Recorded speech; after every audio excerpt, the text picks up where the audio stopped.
మన ప్రభువు అయిన యేసుక్రీస్తు పరిశుద్ధ నామమునకి స్తుతులు, స్తోత్రాలు, కృతజ్ఞతాస్తుతులు. ఆమేన్.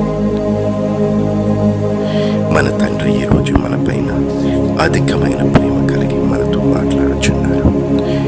2 కొరింథీయులకు రాసిన పత్రిక 5వ అధ్యాయం 1వ వచనం నుంచి, భూమి మీదనున్న మన గుడారమైన ఈ నివాసం శిథిలమైపోయినను, చేతి పని కాక దేవుని చేత కట్టబడినదియు నిత్యమైనదియునైన నివాసము పరలోకమందు మనకున్నదని ఎరుగుదుము.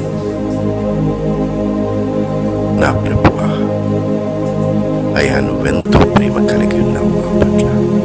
అయా, మేము అశాశ్వతమైన వాటి కోసం పరిగెత్తుచుండగా మాకు జ్ఞానమును చెప్పి సత్యమును బోధించి మంచి మార్గములో నడిపించుటకు నీవు మా కొరకు సిలువలో మరణించావని సత్యమును మేము ఎరుగుదము, నమ్మియున్నాము.